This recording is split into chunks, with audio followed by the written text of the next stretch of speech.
On January 31st, 2026, Savannah Guthrie was scheduled to fly to Italy for NBC's coverage of the Winter Olympics. Instead, law enforcement officials believe her 84-year-old mother, Nancy, was taken from her Arizona home against her will in what they describe as a possible kidnapping. This is the story of how a prominent television anchor's world collapsed in a single night, and what investigators discovered would force everyone to question everything they thought they knew about this case. Savannah Guthrie built her career on asking the tough questions. As co-anchor of NBC's Today Show, she's interviewed presidents, covered Supreme Court cases, and reported from disaster zones. Your administration is about to go to the Supreme Court. She's frequently discussed her close relationship with her mother over the years, saying in a 2022 tribute to her mother on her 80th birthday, I believe her. My mom, she's a truth teller, so she doesn't BS, if I guess I can say that. Sorry, Mom.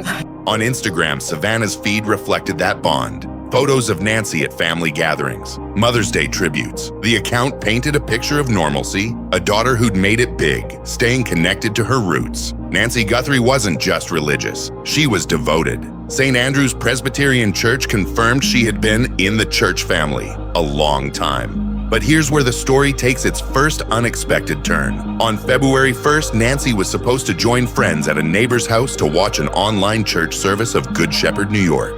She never showed up.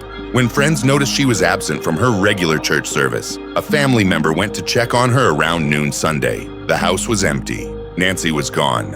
And we want to get right to what is a deeply personal story for us. Nancy Guthrie, Savannah's beloved mother, has been reported missing in Pima County Sheriff Chris Nanos told CBS News. Right now, she could not have walked away from that home. I believe she was abducted, yes. Nanos stated, anybody that sees anything that even looks, hey, maybe that's her, just take a quick picture.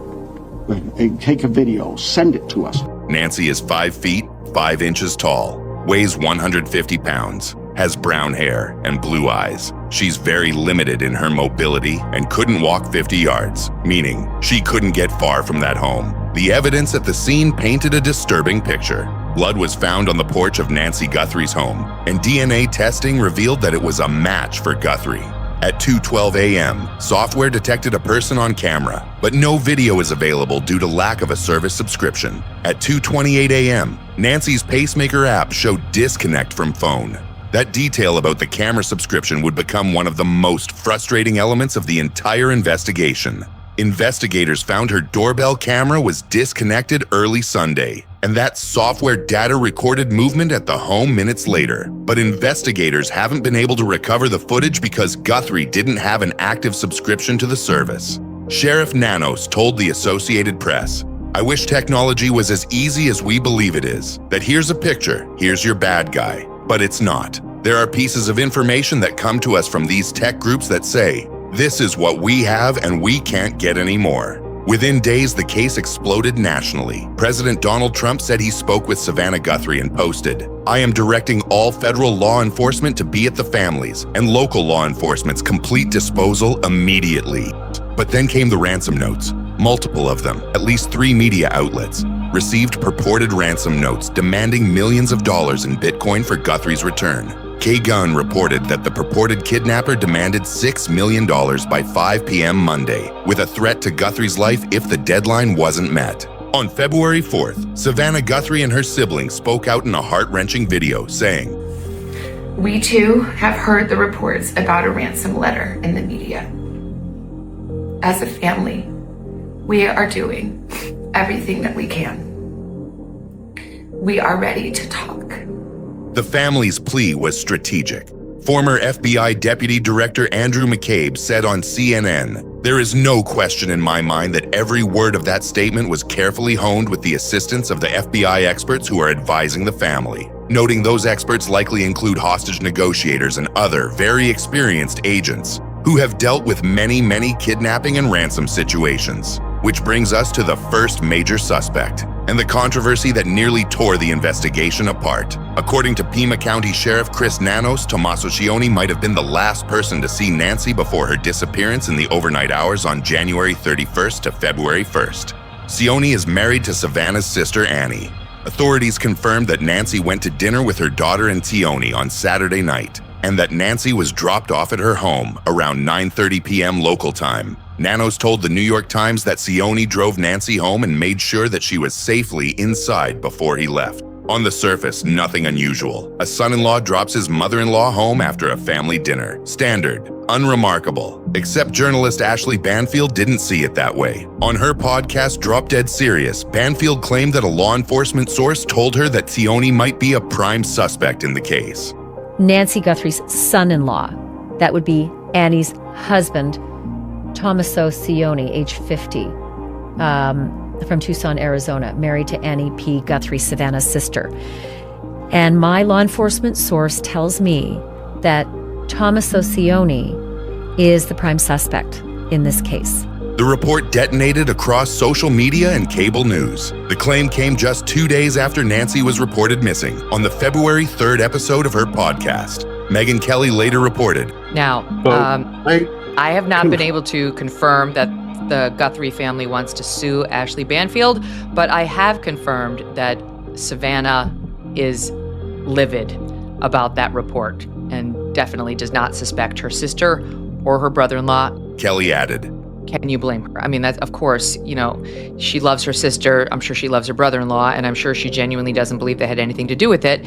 But here's the thing about investigations. They follow evidence, not feelings. Authorities impounded the blue Honda CR-V associated with Nancy's daughter, Annie Guthrie, and her husband, Tommaso Sione. On the March 10th episode of Nancy Grace's Crime Stories podcast, investigative reporter Dave Mack reported that the Honda is currently at a mechanic shop, where it is still in the custody of the Pima County Sheriff's Department. That the Pima County Sheriff's Office has sent the car to the automotive repair shop for it to be put back together in the same condition it was when they got it from Annie Guthrie, to return it to the family.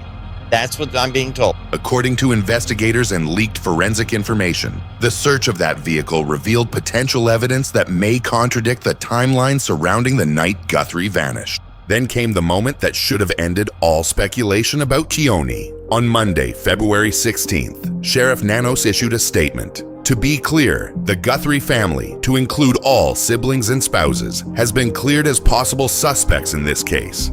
So if it wasn't a family member and the ransom notes are questionable, what exactly happened on January 31st? This is where the faith angle becomes impossible to ignore. Could Nancy's visible faith have made her a target? The question isn't as absurd as it sounds. An 84-year-old woman who can't walk 50 yards, who requires daily medication to stay alive, who attended church regularly and watched religious services with friends. Why her? The money angle seems obvious given the $6 million ransom demand. But here's what doesn't add up. Multiple media outlets received ransom notes, not the family directly. But here's the twist nobody saw coming.